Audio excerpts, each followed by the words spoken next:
As we disembark from the plane, the vibrant spirit of Perth envelops us. The sun has already sunk into the azure waters, beckoning for exploration from day after.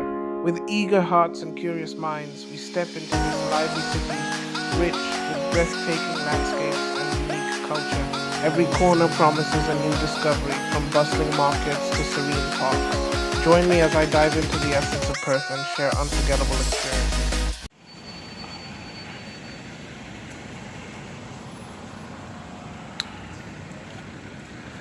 Just arrived Perth. Cheers.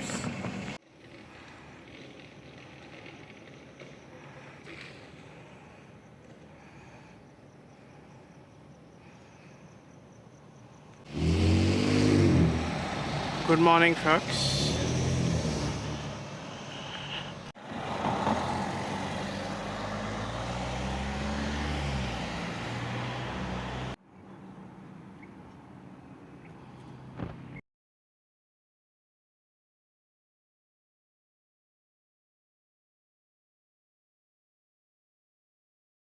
A lot of intrusive thoughts up here, so you have to, with your vents up the top here, you can either close them or move them away from you, but if it's still feeling chilly. So we are in the like the Pinnacle Desert, near the Pinnacle Desert. As you can see, we're heading in the desert area.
Just been driving was once part under the ocean.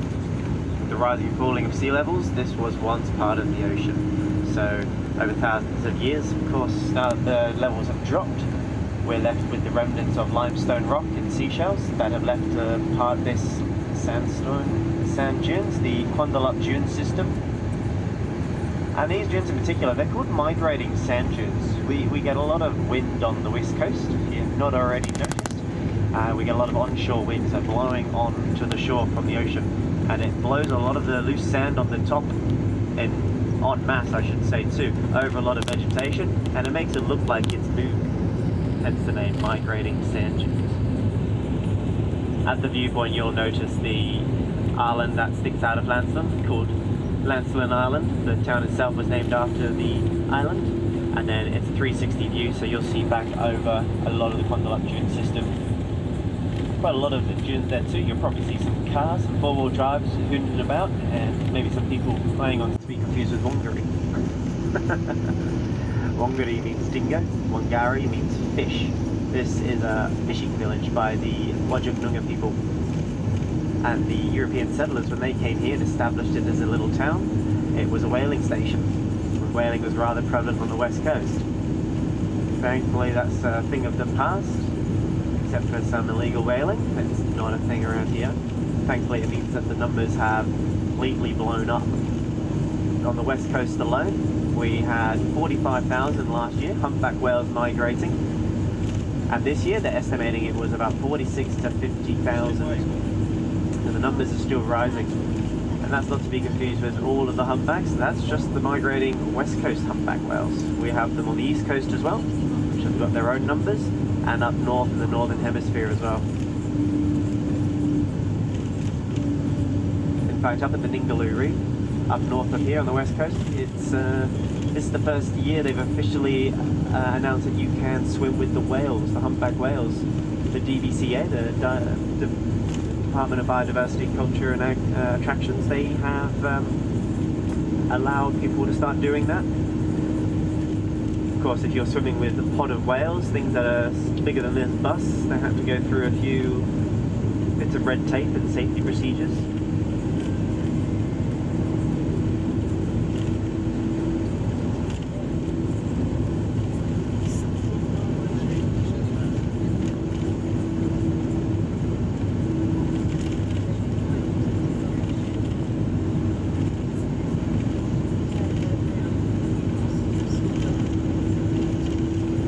Another viewpoint. So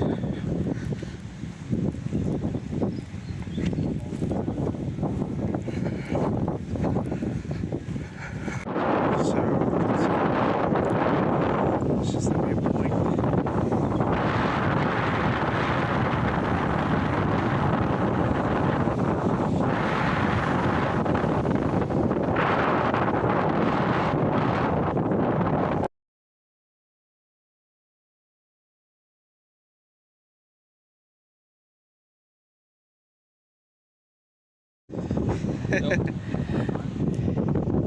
So those are the sand dunes. You can see.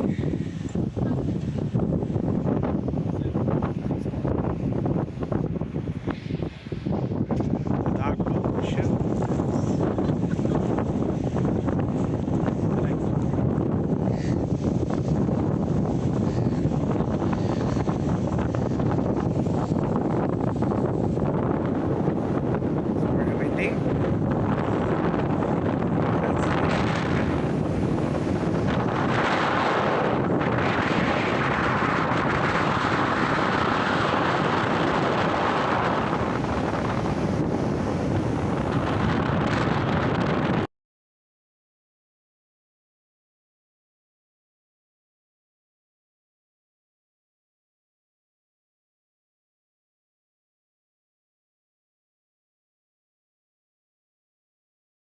You can see the sand is so white.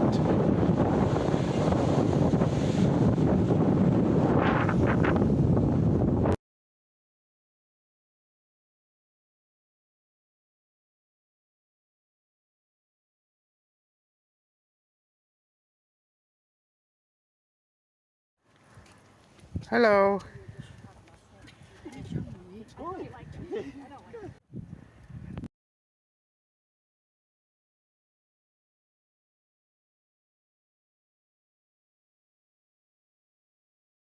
So we are in the Pinnacle Desert. We are walking through the trail.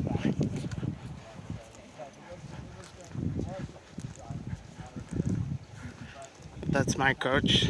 So we're going here. It's gonna be 1 kilometer. Okay. There it is. So we're in the desert.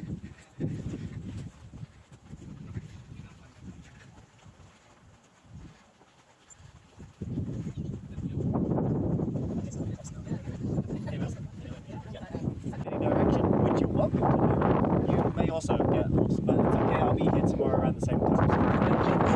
I'll come get you. You know why I said bring water. Please remember this spot too. This is the one way in and out. Okay? If you're not sure where it is, the sun is setting literally right behind it. So look west. That's where the sun sets. And this is for you to go and see. You can do whatever you want really at this point. But before you do head off, I would like to just give you a little bit of information about this spot, because I'm sure most of you have been here before. Yoshi, probably all of you are thinking, what are the pinnacles, Doug? Can you please tell us? Yeah, I don't know. How professional he is. Actually, gosh, no, it's not that. I know what I can tell you, but we don't actually know what the pinnacles are. That's the fun part. Those tours, for the whole tours probably until now, you'll be told what you're doing, where you are, how long, how old it is, etc., where it came from. That's the whole point of going on a tour, and going to places to learn something about it. But this is quite a relatively new discovery. And the first thing they did when they found it was, let's put a car park there and so people can go enjoy it. It did that. The experts came, they took their samples, they've done their testing over many years, and they still don't actually know the source of what they are. But they've come up with theories, and theories will do, like theories. And it allows you to use your own interpretation, imagination to make theories. I'm going to give you one theory that I think is going to be as well, which is one of the theories, it just so happens to be. It's called the forest theory. So I want you to envision that this here once was a forest, over thousands of years ago. For reference, they can say it's at least around 5,000 years old, the pinnacles, but it could be anywhere up to 500,000 years old. Great. So there was a theory that this was a forest. It's 2 square kilometers. Already I can picture it because I can envision that these were once tree trunks, and that's what they would have been if this theory was true. So this has got a very high calcium water in the area, and so the trees were sucking up this water. And over thousands of years, the trees eventually would die and disappear. And in that time as well, sand dunes, like the migrating sand dunes we saw in Lancelot, the dune system had come on over and covered the tree trunks. Over time, the tree trunks would rot, disappear, and the water remained. And so what was within the sand dune was that water. I'd also like you to remember that it's not, the sand dune wasn't down here, it would have been way up here, back there. I'm only 5'10", sorry. It's about there. Okay, so the tallest part you see, the pinnacle, any tall pinnacle, it would be above that. Okay? And what's happened is that water has then remained and been encased in the sand, and then petrifying or solidifying. And then over time, again, thousands of years, we have to fast forward on this theory, the sand that is loose disappears and we're left with the remnants of those trees, hence pinnacles. The other theory sort of is very similar, it's called the mass vegetation flow theory, just the other way around. They went, look, if this isn't right, it's got to be the other way around. That's their theory. So they said that this was always a dune, not a forest, but always a dune system. Okay, and that there were plants out here that could survive quite happily with that water that has a high calcium intake. Okay, again, remembering that we are in a limestone area, these are limestone remnants. Okay, and so again, the dune was about yeah, hi. And these plants were doing somewhat the same thing. They're growing here, they're sucking up the water that they can find into their root systems, and again, it's calcifying and becoming a cast of the remaining water, and then the limestone has been structured, petrified, and then the loose sand disappearing. In layman's terms, those are the theories. That's what they reckon that this is.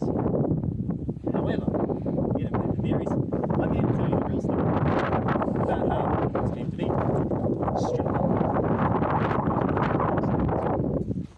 Now, I was telling you before that we are here in Noongar territory. Okay, and by territory I don't mean that they claim this land, the land is theirs. That is not how the First Nations people perceive their land. They're here, they live on it, they're part of it. They don't own anything. They don't put a flag down and say this is ours. They're not British. However, here we have, I want to give you a bit of a structure. Now we have this god, his name we call Yindingi. You may know him as the serpent, the rainbow serpent. He came down from the order of Barao, the head honcho god. He said to him, Yindingi, your job is to create this new world. And he did. He didn't just create the earth that we see, everything that is on it, he created. He created the sand, the bushes, the trees, the plants, the birds, the waters, me. He created the humans, he created the fish. And then he taught the humans how to hunt, he taught the fish how to swim, he taught the birds how to make nests. So he did a lot, okay? And there's more to it, but that's the essential of it, okay? And then when he told the humans how to do this, that, and the other, that's where the Dreamtime stories come in. Because in any First Nation tribe, mob, they have their Dreamtime, their creation stories. How to be, how to live, their morals, their rights and wrongs, how things are, their religion, etc. Why things are the way they are. Much like we have in our own cultures, a lot of it we have written down because we have the written word, but they don't. Okay? So, just so you know, any Dreamtime story that I would tell you or I would share with you will only ever be the amount that that particular mob would be knowing if they were a child. That is all I know. All I have permission to tell from all the different tribes and mobs that I've had permission to and the pleasure to be with them, to learn their stories, and they say, yes, you can tell these stories. I only ever know how much a child would know, because I'm not one of them, so I'm not able to know. Much like you would hear the term elder being spread around a lot, that doesn't just mean you are old person in tribe. No, it's a matter of respect and initiation to get to that point. You can just be an old person in the mob, but not an elder. Okay, think of it like a chieftain in a Native American tribe in the States, something like that. Okay, it is a form of honor, and you bestow knowledge down to the lower generations, the younger generations. Okay, so I'd like to tell you that we have two sorts of areas: men's areas and women's areas. The men cannot go where the women go, and the women cannot go where the men go. For their corroborees, for their initiations, for their ceremonies, there are of course the towns, the camps themselves, where they live, other places is for everyone, co-ed, if you will. But here, for example, which we now call the Pinnacles, was a women-only area. Okay, and Yindingi taught them this. He said, women can come here, they can do what they want to do in their women's areas, they can gather things, they can create, they can dilly bags, they give birth. So there's also things that are only for women. Men were always forbidden to see a woman getting birth. There would always be an elder who would be their midwife, and then a younger girl who would be there to help assist and also to learn the way of doing it. How to learn? By doing, by watching. Men in the men's only areas, they would be creating what we call bora, or bora ring. They'd come together, they would learn from the older men of the tribe how to hunt, how to fight, how to create their weapons, how to craft things, how to throw a boomerang. Has anyone thrown a boomerang before? No, throw it on. You have? Did they come back? No. Yeah. Threw a stick. Okay. Did anyone come back? Anyone manage it? Sometimes. Sometimes. Hey, even if it's 50-50, it's still, you don't throw a stick and sometimes it comes back at you. That's why we have dogs. My stick. Nice. Cool. I really want to start bringing boomerangs, I reckon. I might hit some people in the head. I might get in trouble, but one day I might bring some boomerangs along. So, and what I'd like to mention is, being that this is a women's area, men are not allowed here, right? So we have a problem, because like all cultures and all towns and all families, you've got the troublemakers. And so there was a group of boys that decided in the Lunga Mob, they came down here to have a little sneak peek, to have a look-see. They wanted to come into this area. Naughty, big no-no. Did you bring a fish? No, melted ice. Excellent. Where's the fish? Sorry. So, Yindingi saw this. He saw the boys here in the women's only area, and they knew better, but their vengeance is swift. So Yindingi cast on them a windstorm, blowing sand at them. All these boys knowing, the gods have seen us, we're naughty. They tried to run, but it was too late. The sandstorm quickly came upon them, quickly sticking them to the ground. They were stuck. All they could do was try to fight their way out. And it was really fast. They struggled, they suffered, to the point where the sand was above their heads, above their arms, when they were leaning out to stretch to try and pull themselves out, and then they were left in this position to suffocate. And that's what you see now are the fingertips of all the boys stuck here in the sand dune. And that was Yindingi's message. It's a warning to, stay out of your sister's bed. Cautionary tales. A lot of Dreamtime stories are cautionary tales. And like I say, I only know how much a child would do. Those are the most important ones. You go to nursery school, kindergarten, whatever you call it, your first years of school, or even from your mum and dad, you're learning the fundamentals of life, right? And so things like this is, don't go in your sister's bedroom, don't do this, don't do that, do this, do that, be a good person, etc. Put your shopping trolley away. Put your rubbish in the bin. And that's the real story about how the Pinnacles came to be.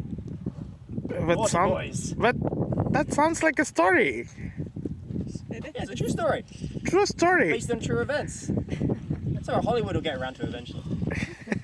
Starring Mark Wahlberg as me. Or someone along those lines. He's got a good voice. Now, I want you to explore, because I want to go get dinner ready before the sun goes down and it makes it a wee bit harder. I should let you know, because I always forget to mention this. I'm going to set up a telescope. And I'm probably going to have it set on the moon to start with, because you can see the craters. It's a lot of fun. And then I'll see if I can find some planets and some other things too. When I've got it set up, I would love you to have a look through it. Whenever you like, it's there to be, observe. Stick your eye on it and have a look. Just don't touch it, because if you touch it, even just a millimeter,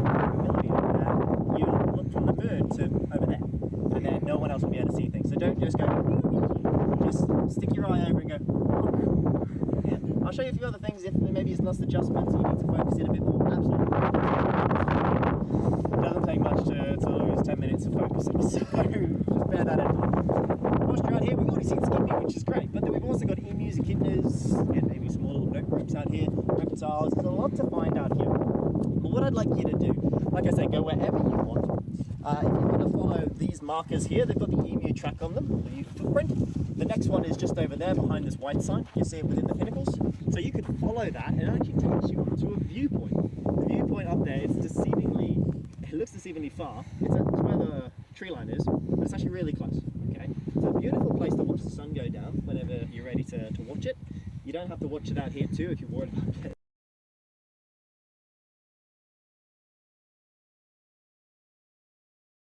So this is the Pinnacles.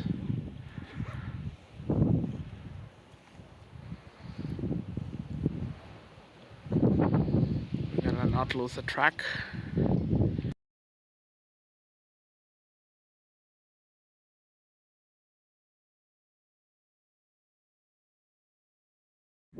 So we're walking through the Pinnacle Desert. So this is the marks that takes us through in and out from not being lost. It's a beautiful time, sunset. So there is a view which we need to go and look at.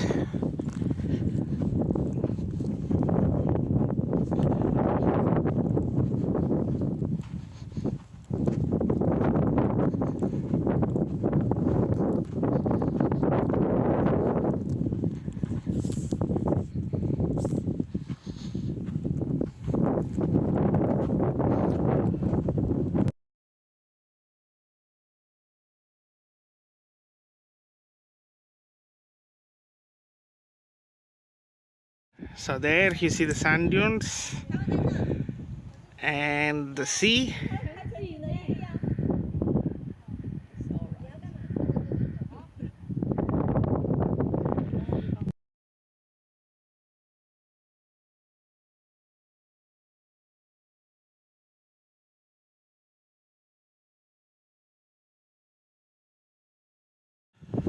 So this is the viewpoint.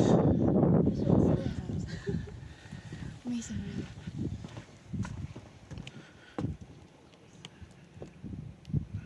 Those are the dunes. I have no idea I can see anything. Great, that's it. So we're following the food trails. It's interesting and fun.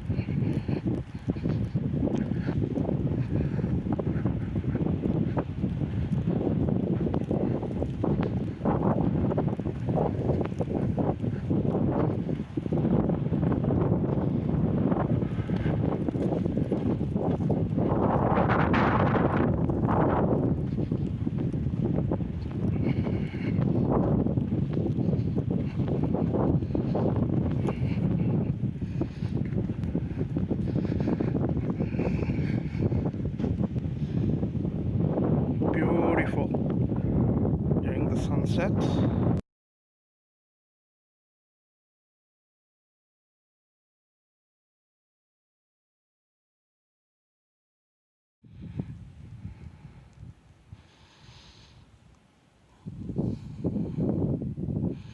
You can look that the sand has been eroded by the winds.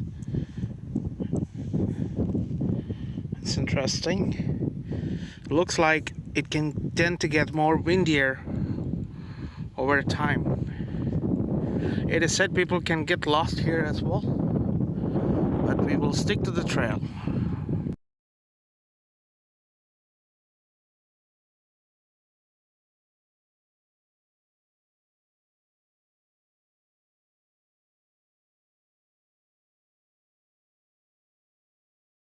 We're gonna go just see if it's touched. It's not touching, right? No. Now? Okay. Is it now? Trying to get the focus. No, I don't think you can take picture from it. You can't unfocus. Yeah. Gotcha. Now you can see the moon. See? The black little spot. The white one.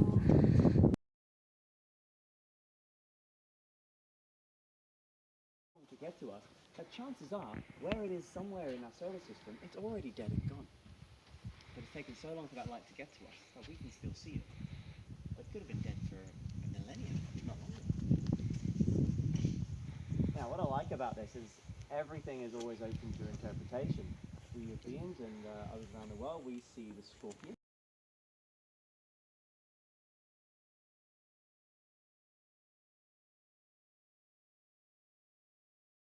Planet in the center, the star, had run out of fuel, and so it's expelling mass from and pushing anything away from it. Thus, that space in between is colder than space itself. Figure that out. You might see popping up when the sun was just setting. That's the nice brightest star in the sky, and it's the brightest star in the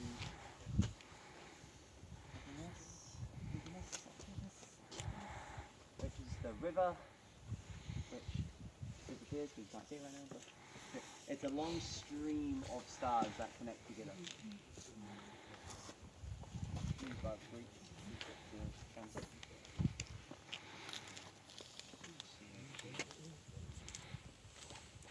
Should be in this vicinity. Shame I can't see it. We blame this to the moon, even though. So that's the Saturn. You can see the ring.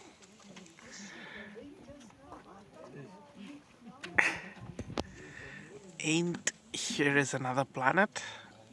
What is that called? Venus, right? Yes. That's Venus.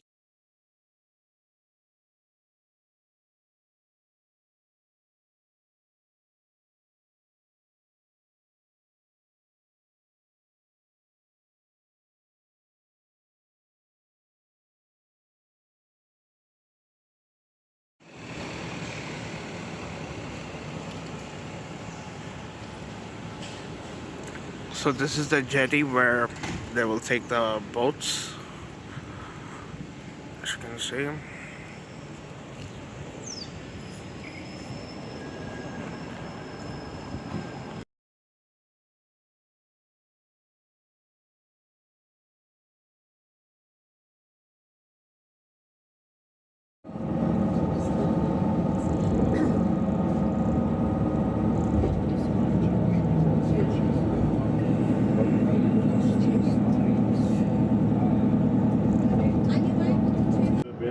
Okay.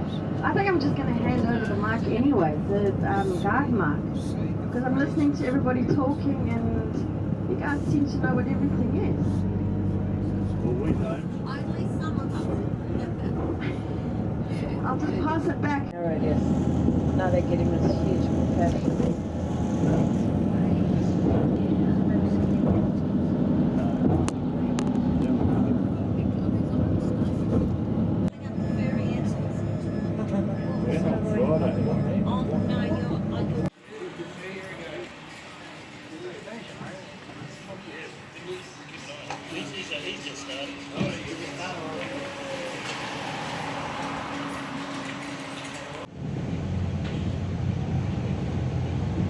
All sorts of terrible stories. One of the young girl guides was pushed from the top floor to the ground below by something unseen. Stories of blood coming down the stairs and old ghost nurses looking in through the front window.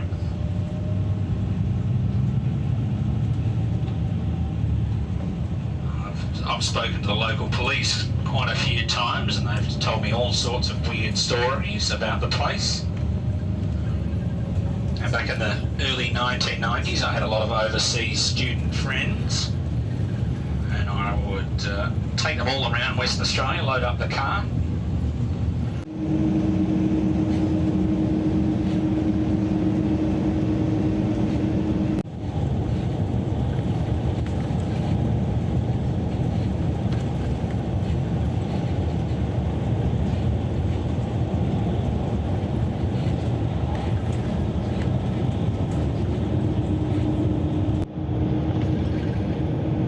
we're travelling a fair bit more southeast now, not just east.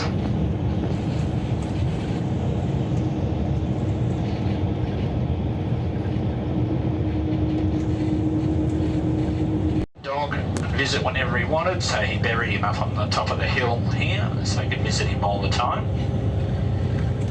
And that trend followed on with other people burying their dogs up the top here, which then became the Corrigan Dog Cemetery.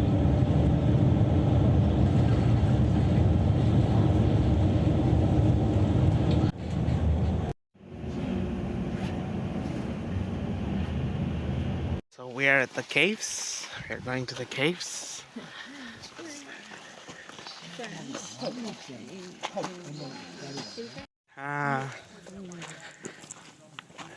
Ami. I like Ami. Okay. Whew.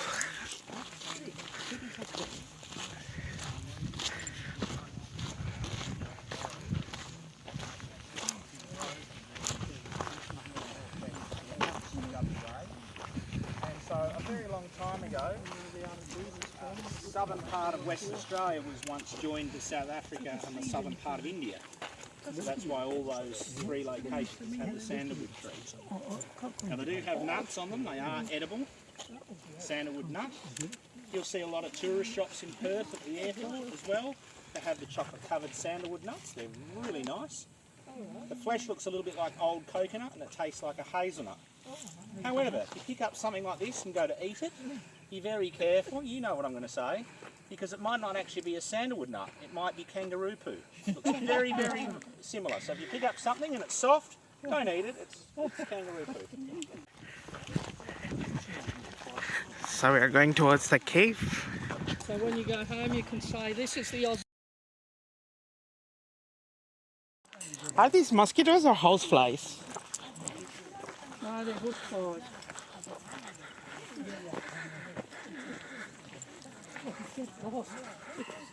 So we are going to the caves.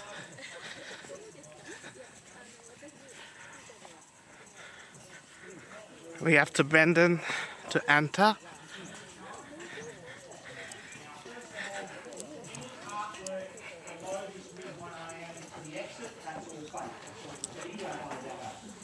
All the real stuff is up the top here. So the people are up with me here now. Those big dark black hands there, they are Mulka sands. That's his handprints, and you can see all the little red handprints all around. They are all the children's handprints. Hundreds of them. Now he was a very big man, well over 7 foot tall. An absolutely horrible human being, there's no other way to say it. But he could definitely pick real estate pretty well. Because this cave, in winter you've got running water that comes down through here. You've got a natural chimney that goes up through the top. You've got a bedroom through there, a bathroom down through there. And then these big rocks through here, all these huge big rocks all down there, even when it's 49 degrees outside, these will still be nice and cool. And then in winter, when it's -4 outside, inside the cave will still be pretty mild. So, not a bad place to live, but yes, the worst human being you can possibly think of.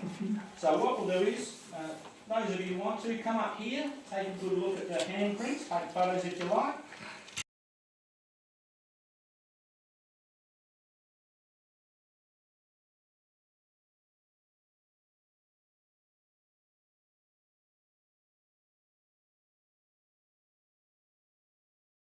So you can see the handprints. There is 2, and there's many more there.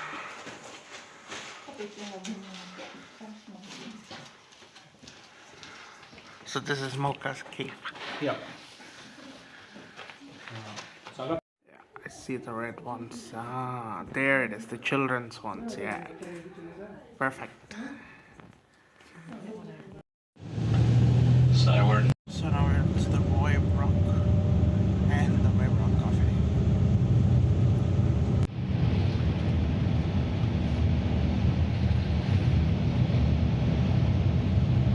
So we are going for lunch at the last place.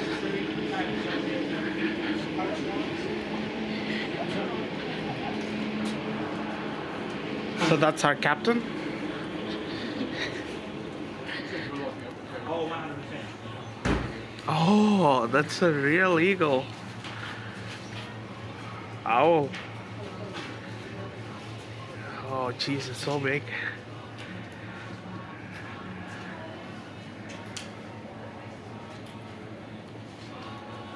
Let's go eat.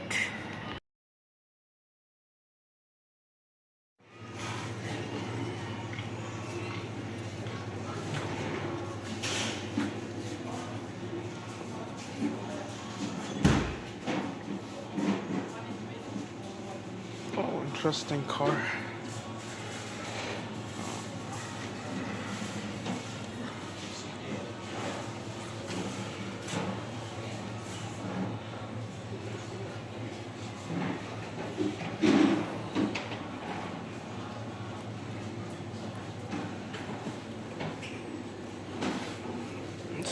So this is what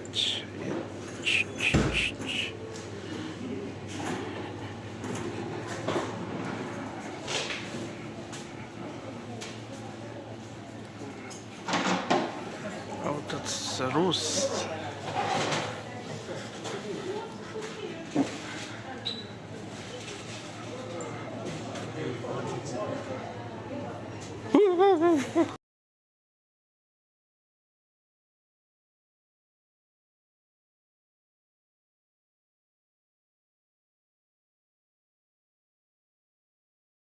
We are walking towards Wave Rock.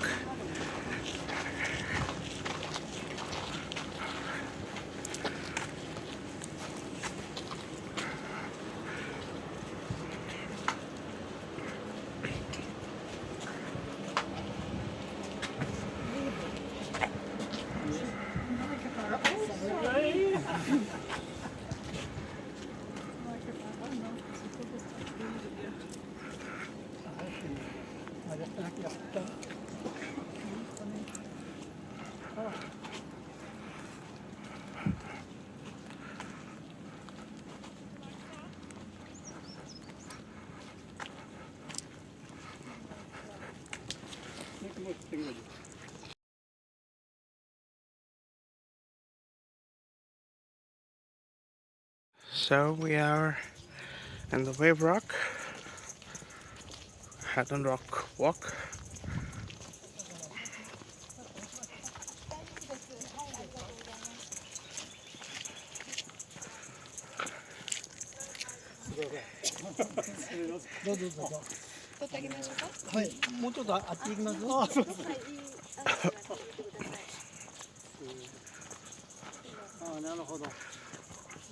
So this is the Wave Rock.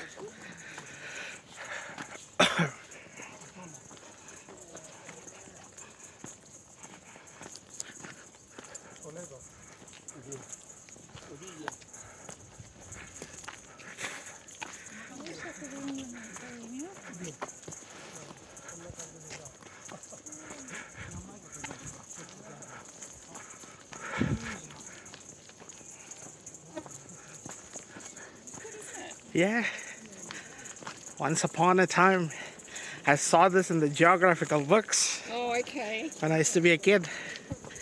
Now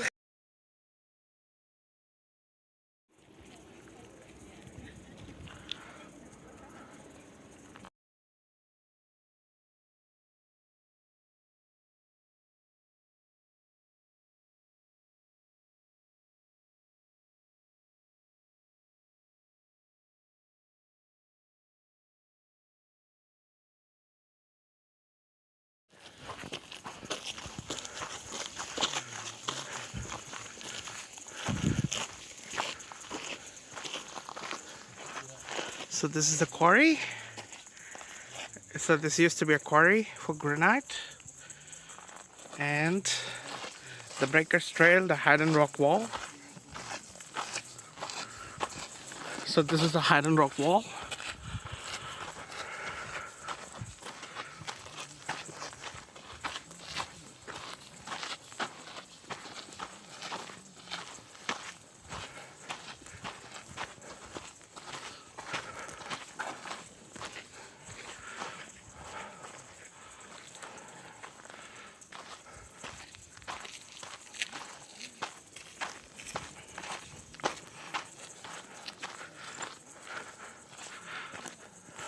So this is the dam catchment. So this is the catchment.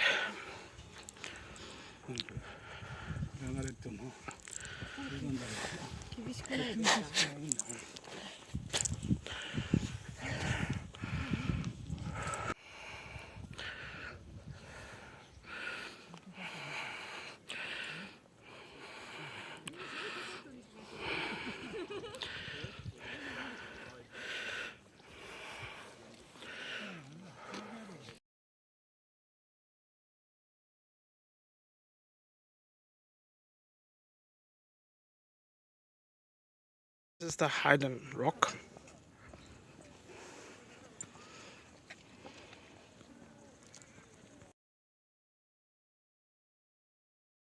So now we are going to the bus.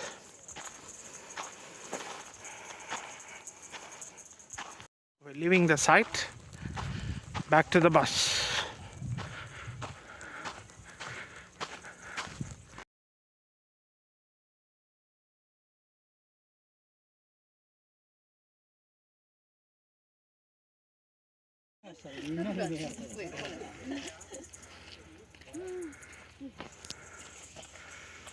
So this is the hippo area. So basically it's where the Aboriginals used to give birth, where the men cannot visit these places. It looks very interesting. It looks like a hippo mouth.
You can see how colorful the buildings are.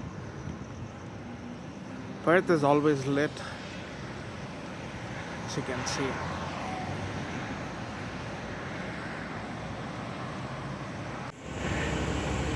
So we're in the King's Park.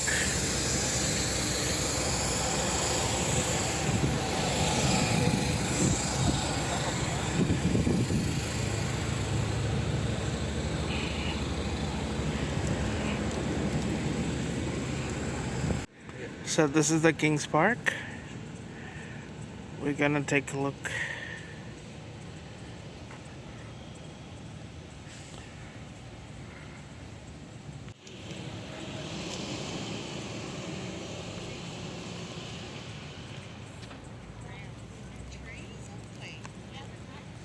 So here we are.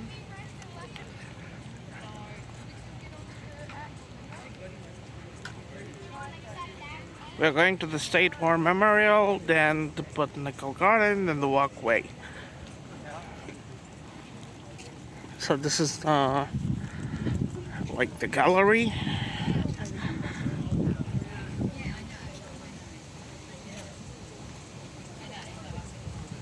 And that's the arch.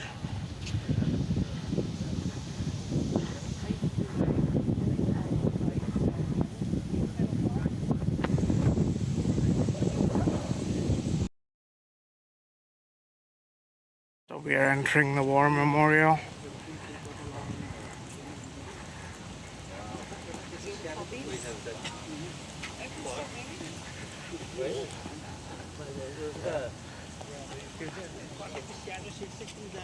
So these are the poppies.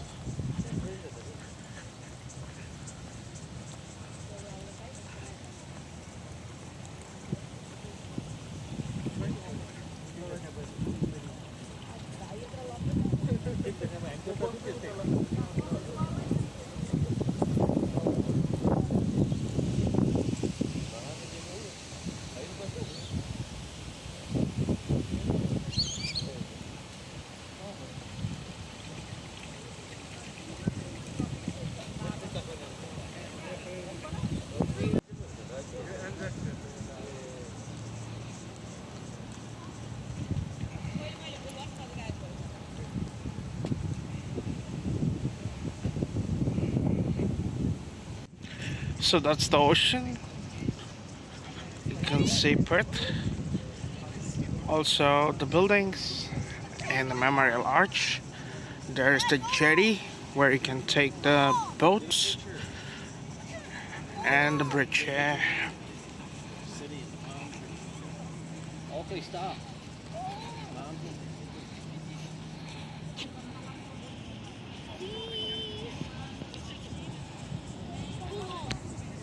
Dad, go on.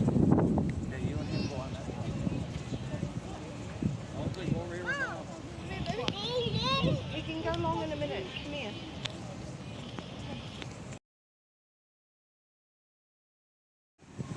Erected by grateful citizens in remembrance of men of the state who, at the call of duty, gave their lives for freedom and humanity, the Great War, 1914 till 1918.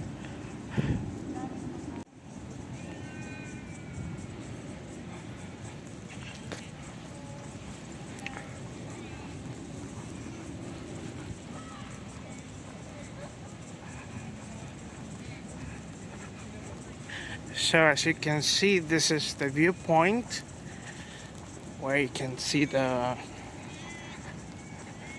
skyscrapers, as well as you can see the Swan River and the ferry jetty there.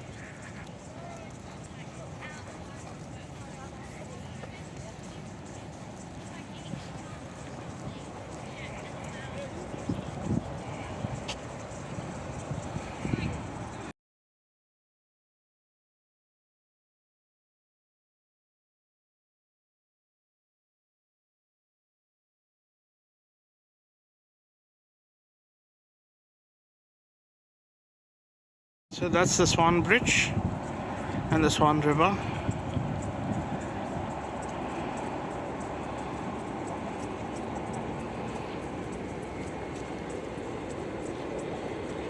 So this is the place where the names of the persons who lost their life or given action were counted.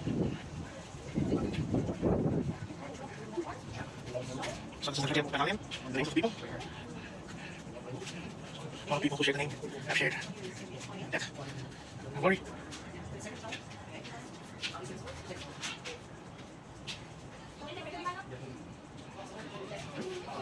Excuse me.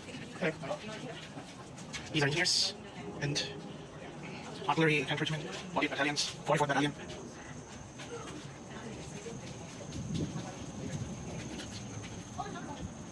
Yes, that's it. So this is the sea, and that's the Swan River.